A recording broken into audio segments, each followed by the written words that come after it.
You already know the alpha wolf, the lone tough guy who clawed his way to the top of the pack by beating every rival into submission. Be the alpha, or get dominated. It's on posters. It's in old dog training manuals. It's the backbone of 1,000 internet lectures about how a real man is supposed to act. There's just one problem. The wild alpha wolf does not exist. It never did. And the scientist most responsible for that phrase spent his later years trying to take it back. He asked his own publisher to stop printing his most famous book. He said he wished the word would just die. It didn't. So today, let's actually look at how wolves live. Here's what I'll show you. The alpha wolf wasn't a discovery about nature. It was a mistake, made by watching the wrong animals in the wrong place. And that one mistake went on to shape how we train our dogs, and how a lot of men think they're supposed to live. The story goes like this. A wolf pack is a gang of rivals in a constant struggle for power.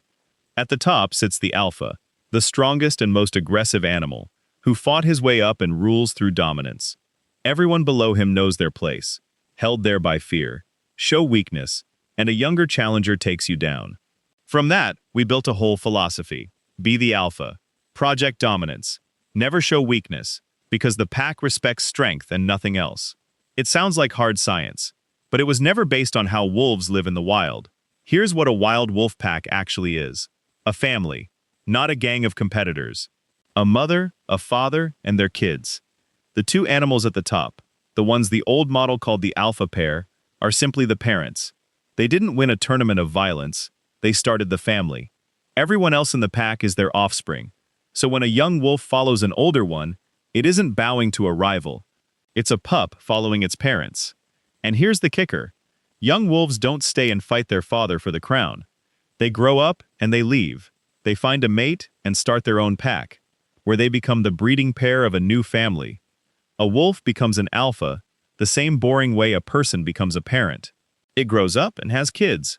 So where did the snarling alpha come from? In the 1940s, a Swiss scientist studied wolves at a zoo in Basel.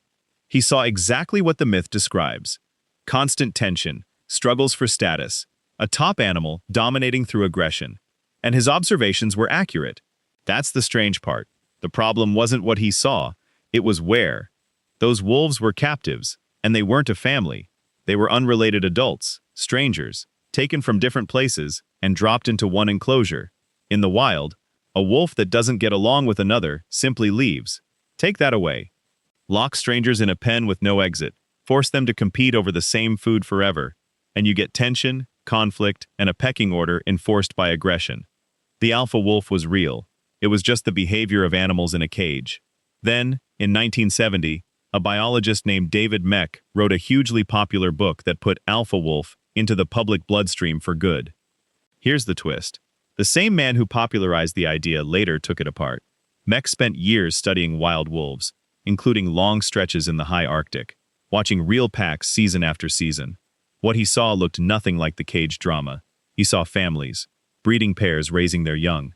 Cooperation, not warfare. Leadership that looked like parenting.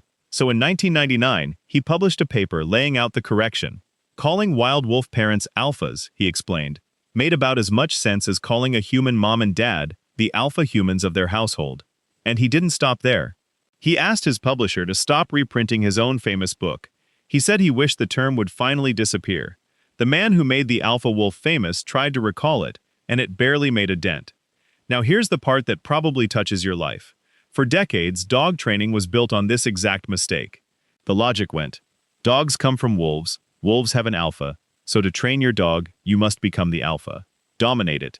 Never let it through a door first. Pin it on its back to show it who's boss. Almost every link in that chain is broken. Wild wolves don't live in that dominance hierarchy in the first place. And dogs aren't wolves. They've spent thousands of years evolving alongside us into a genuinely different animal, one that reads our faces and wants to cooperate.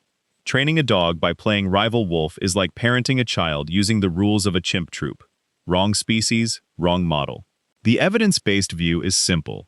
Dogs respond to clear communication and rewards, not to domination. So why did the alpha wolf survive, even after science buried it, even after its own author tried to kill it? Because it was never really about wolves, it was about us. It gave people a flattering, simple story. That life is a hierarchy. That dominance is natural and admirable. that if you just project enough strength, you can claw your way to the top of your own pack. It turned a personality, aggressive and cold and domineering, into a law of nature. And a quiet fact never stood a chance against a story that good. So picture that enclosure in Basel one last time. Strangers, locked together with no way out, fighting over scraps under endless stress. We looked at that, and we called it the deepest truth about strength and leadership. The real wild tells a different story.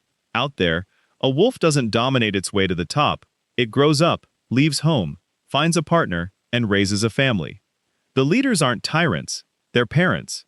If you saw the last video, you already know where this goes.